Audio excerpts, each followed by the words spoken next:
Hey, what is going on, guys? This video today is inspired by something I saw that Nick Merckx did along the same lines, where he made a video on how to improve positioning as a Fortnite player. I think this is one of the most underrated aspects to becoming a great Fortnite player, and I've definitely touched on it a few times in past videos.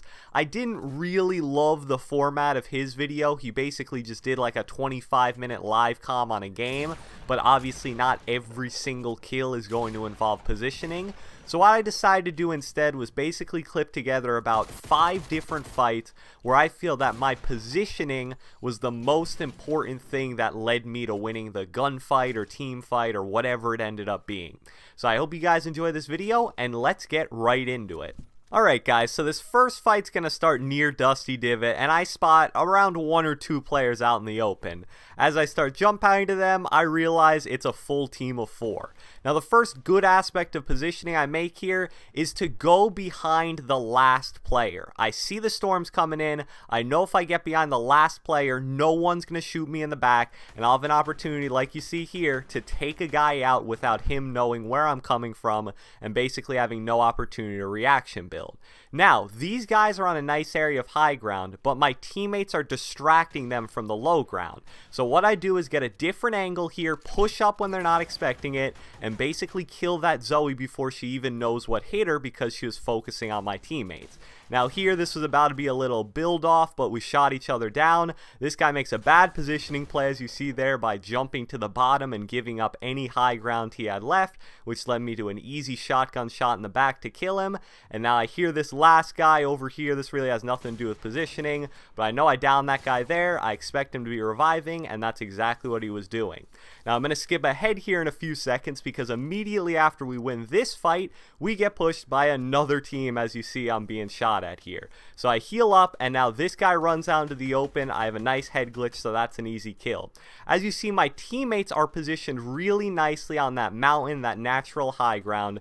So what I want to do is push from a different angle. It's always a good idea, and it's like the golden rule of positioning in team fights, to push from different angles that your teammates are set up at or pushing from. Now after I down that second guy from the high ground, I get into a bit of a scary shotgun fight here. Not the smartest play in the world to jump down, but he shot me down, so really no choice about what I could have done there. And now what you're going to notice is that there's one guy left and he's running away. Now, in a perfect world, we should have double pushed this guy.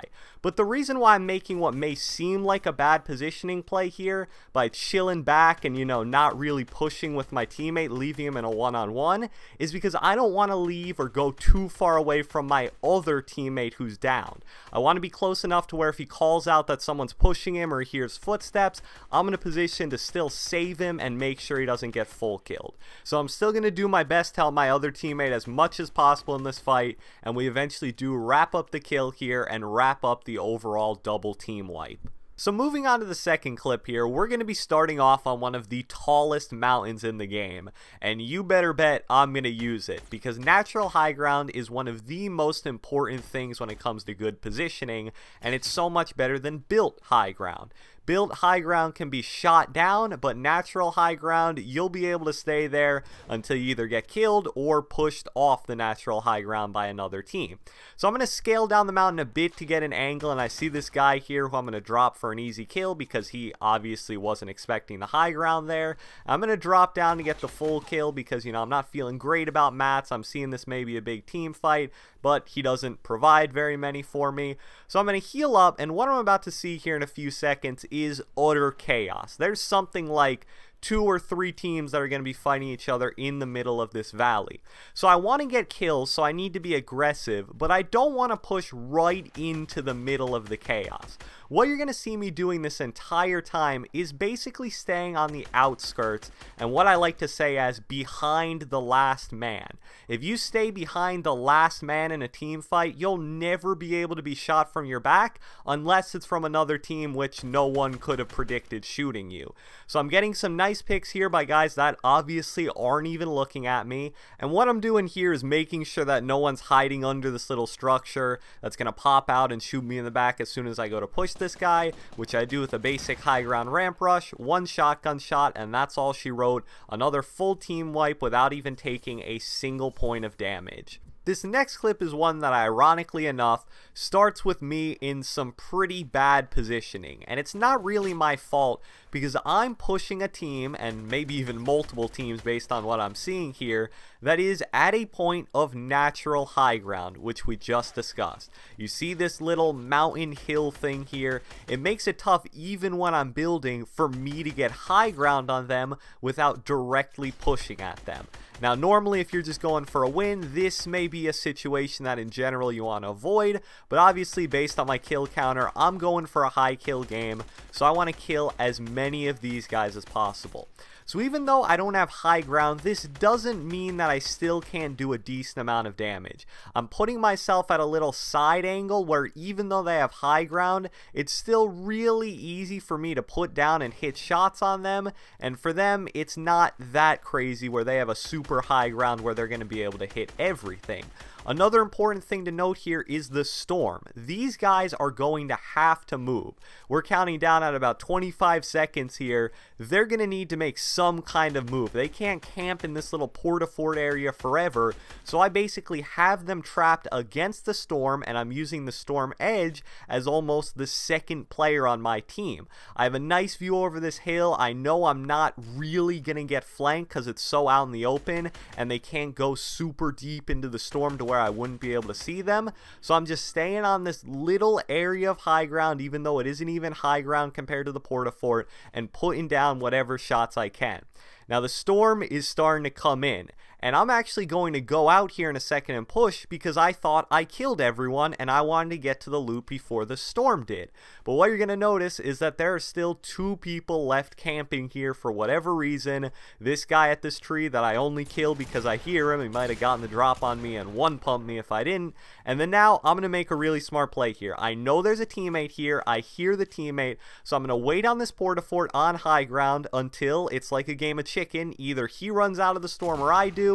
It ends up being him, easy 2 shotgun shots, and a kill. So moving on to the next clip here, another clip that I think does a really good job of showing you guys how to position yourself around teammates to really help you guys win overall team fights. I get this jump pad here, but I'm not going to go right to my teammate. I see who he's fighting against, and I do a good job of taking a side angle here. Now this guy doesn't seem that great, so I finish him off without using a lot of mats, and now I see these other guys running open in the valley, so I want to push this guy and take control of his base because I know if I can do that, I'll be able to shoot the other guys in the open from multiple different angles, one in front and one from behind with my teammate.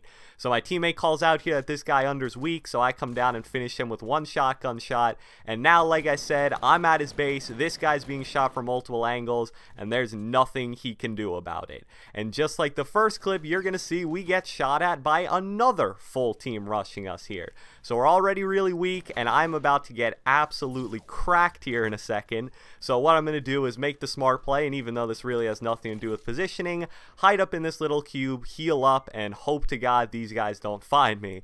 And what you're going to see is actually pretty funny here in a few seconds, as like 2 or 3 different people are just running on top of my little cube. If they would have just looked down, I would have been dead, but sometimes you need luck to be good in Fortnite.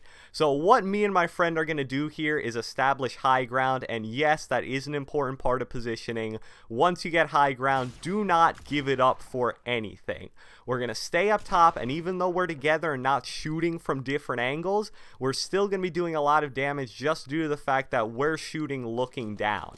And these 2 people are trying to shoot me out, but because I have this high ground, I'm able to put down some really good damage on both of them, even though the heavy kind of let me down there a little bit. You see me and Bluxer is pretty much in the same cube at this point, but staying on high ground, making sure to not give it up for anything, and we know that eventually these guys are going to make a mistake, as this guy does here, tries to ramp up to high ground, but because there's multiple of us up here, he doesn't know he's going after, and it's pretty much an easy kill. So once we have this first down, I believe at this point we're now even on numbers, and we're just making sure as these guys try to run away and get from us at high ground, we're shooting them from multiple different high ground areas, multiple different angles, vehicles and making their life really difficult to get away from us or re-engage. So that is an example of how to position and use high ground to wipe another team. So our final clip here is going to start really high in the air in the remnants of a build battle. I'm going to kill this guy here in a second, basically one of the teams we just fought. I'm going to see this guy here on the ground. I should kill him, but I choke some shots. And I'm going to make a really smart play to keep high ground here against the storm. I'm going to bounce pad to this other mountain. He's running away expecting me to be on the old mountain, but because I made that play, easy pickings and easy finish on a guy that was already weak. Now, I know his teammates here. He was in the storm. I hear the footsteps, and I see him, like the last guy, on much lower low ground than the high ground that I have. Now, I don't want to go down from this high ground, but because the storm's pushing me out and that team in Tilted is shooting at me, I need to make a play on this guy so I can forget about him and start worrying about the other team. I do a good job of riding the storm edge, getting behind him. I don't know what he does at this tree right here, but I put a few scar shots into them, and that's all she wrote. So I hope you guys enjoyed this video. Leave a like, leave a comment, subscribe, do whatever the heck you want, and I will catch you guys next time.